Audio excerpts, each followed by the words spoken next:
صحیح بخاری حدیث نمبر 41۔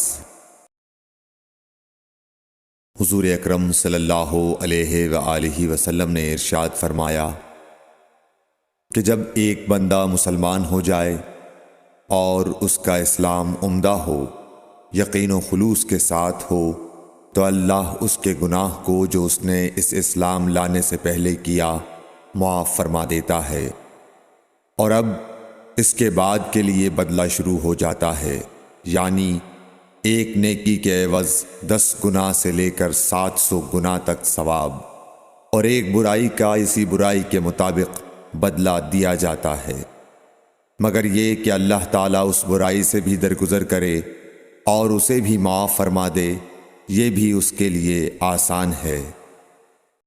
صحیح بخاری حدیث نمبر 42۔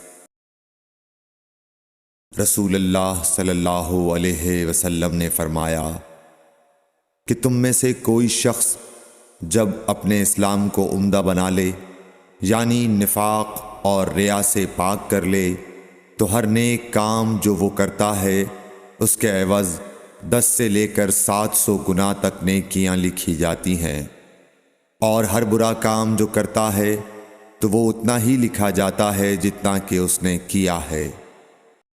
صحیح بخاری حدیث نمبر 43۔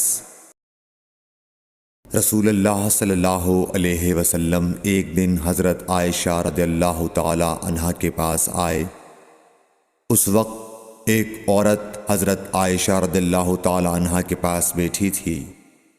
آپ صلی اللہ علیہ وسلم نے دریافت کیا، یہ کون ہے؟ عرض کیا، فلاں عورت، اور اس کی نماز کے اشتیاق اور پابندی کا ذکر کیا۔ آپ صلی اللہ علیہ وسلم نے فرمایا، ٹھہر جاؤ، سن لو کہ تم پر اتنا ہی عمل واجب ہے جتنے عمل کی تمہارے اندر طاقت ہے۔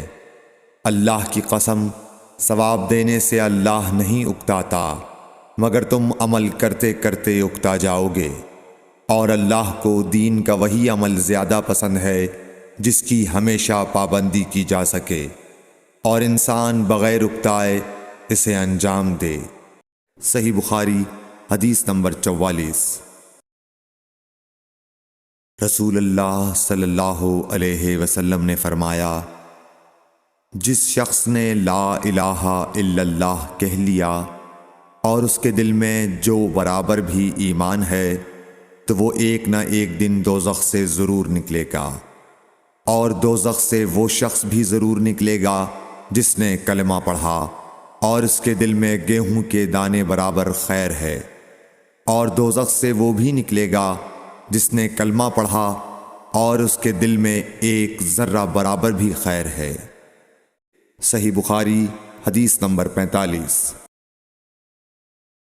ایک یہودی نے حضرت عمر بن خطاب رضی اللہ تعالیٰ عنہ سے کہا کہ اے امیر المومنین، تمہاری کتاب قرآن میں ایک آیت ہے جسے تم پڑھتے ہو، اگر وہ ہم یہودیوں پر نازل ہوتی تو ہم اس کے نزول کے دن کو یوم عید بنا لیتے۔ آپ نے پوچھا، وہ کون سی آیت ہے؟ اس نے جواب دیا، سورہ مائدہ کی آیت کہ آج میں نے تمہارے دین کو مکمل کر دیا اور اپنی نعمت تم پر تمام کر دی اور تمہارے لیے دین اسلام پسند کیا۔ حضرت عمر رضی اللہ تعالی عنہ نے فرمایا کہ ہم اس دن اور اس مقام کو خوب جانتے ہیں۔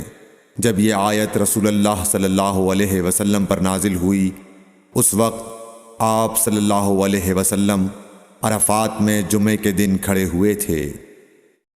صحیح بخاری حدیث نمبر 46۔ طلحہ بن عبید اللہ کہتے تھے کہ نجد والوں میں سے ایک شخص حضرت صلی اللہ علیہ وسلم کے پاس آیا، سر پریشان یعنی بال بکھرے ہوئے تھے۔ ہم اس کی آواز کی بنبناہٹ سنتے تھے اور ہم سمجھ نہیں پا رہے تھے کہ وہ کیا کہہ رہا ہے، یہاں تک کہ وہ نزدیک آن پہنچا جب معلوم ہوا کہ وہ اسلام کے بارے میں پوچھ رہا ہے۔ حضرت صلی اللہ علیہ وسلم نے فرمایا کہ اسلام دن رات میں 5 نمازیں پڑھنا ہے۔ اس نے کہا، بس اس کے سوا تو اور کوئی نماز مجھ پر نہیں۔ آپ نے فرمایا، نہیں، مگر تو نفل پڑھے تو اور بات ہے۔ حضرت صلی اللہ علیہ وسلم نے فرمایا اور رمضان کے روزے رکھنا۔ اس نے کہا اور تو کوئی روزہ مجھ پر نہیں ہے؟ آپ نے فرمایا نہیں، مگر تو نفل روزے رکھے تو اور بات ہے۔ طلحہ نے کہا اور حضرت صلی اللہ علیہ وسلم نے اس زکوٰۃ کا بیان کیا۔ وہ کہنے لگا کہ بس اور کوئی صدقہ مجھ پر نہیں ہے؟ آپ نے فرمایا نہیں، مگر یہ کہ تو نفل صدقہ دے تو اور بات ہے۔ پھر وہ شخص پیٹھ موڑ کر چلا گیا، یوں کہتا جاتا تھا قسم خدا کی میں نہ اس سے بڑھاؤں گا نہ گھٹاؤں گا۔ حضرت صلی اللہ علیہ وسلم نے فرمایا اگر یہ سچا ہے تو اپنی مراد کو پہنچ گیا۔ صحیح بخاری حدیث نمبر 47۔ حضرت صلی اللہ علیہ وسلم نے فرمایا جو کوئی ایمان رکھ کر اور ثواب کی نیت سے کسی مسلمان کے جنازے کے ساتھ جائے اور نماز اور دفن سے فراغت ہونے تک اس کے ساتھ رہے تو وہ 2 قیرات ثواب لے کر لوٹے گا۔ ہر قیرات اتنا بڑا ہوگا جیسے احد کا پہاڑ۔ اور جو شخص جنازے پر نماز پڑھ کر دفن سے پہلے لوٹ جائے تو وہ 1 قیرات ثواب لے کر لوٹے گا۔ صحیح بخاری حدیث نمبر 48۔ حضرت صلی اللہ علیہ وسلم نے فرمایا کہ مسلمان کو گالی دینے سے آدمی فاسق ہو جاتا ہے اور مسلمان سے لڑنا کفر ہے۔ صحیح بخاری حدیث نمبر 49۔ حضرت صلی اللہ علیہ وسلم اپنے حجرے سے نکلے، لوگوں کو شب قدر بتانا چاہتے تھے وہ کون سی رات ہے۔ اتنے میں 2 مسلمان آپس میں لڑ پڑے۔ آپ صلی اللہ علیہ وسلم نے فرمایا میں تو اس لیے باہر نکلا تھا کہ تم کو شب قدر بتلاؤں، اور فلاں فلاں آدمی لڑ پڑے تو وہ میرے دل سے اٹھا لی گئی، اور شاید اسی میں کچھ تمہاری بہتری ہو۔ تو اب ایسا کرو کہ شب قدر کو رمضان کی 27ویں، 29ویں اور 25ویں رات میں ڈھونڈا کرو۔ صحیح بخاری حدیث نمبر 50۔ ایک دن حضرت صلی اللہ علیہ وسلم لوگوں میں تشریف فرما تھے کہ آپ کے پاس ایک شخص آیا اور پوچھنے لگا کہ ایمان کسے کہتے ہیں۔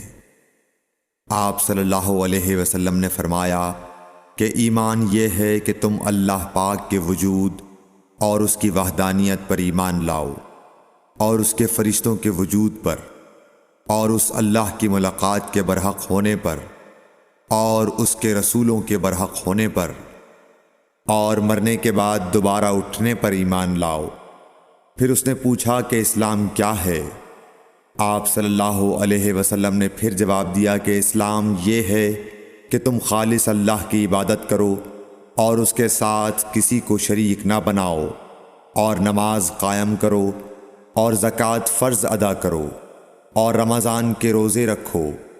پھر اس نے احسان کے متعلق پوچھا۔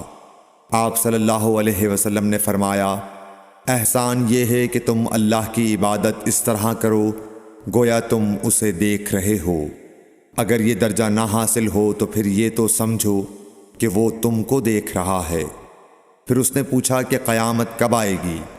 آپ صلی اللہ علیہ وسلم نے فرمایا کہ اس کے بارے میں جواب دینے والا پوچھنے والے سے کچھ زیادہ نہیں جانتا، البتہ میں تمہیں اس کی نشانیاں بتلا سکتا ہوں۔ وہ یہ ہیں کہ جب لونڈی اپنے آقا کو جنے گی، اور جب سیاہ اونٹوں کے چرانے والے دیہاتی لوگ ترقی کرتے کرتے مکانات کی تعمیر میں ایک دوسرے سے بازی لے جانے کی کوشش کریں گے، یاد رکھو قیامت کا علم ان 5 چیزوں میں ہے جن کو اللہ کے سوا کوئی نہیں جانتا۔ پھر آپ صلی اللہ علیہ وسلم نے یہ آیت پڑھی کہ اللہ ہی کو قیامت کا علم ہے کہ وہ کب ہوگی۔ پھر وہ پوچھنے والا پیٹھ پھیر کر جانے لگا۔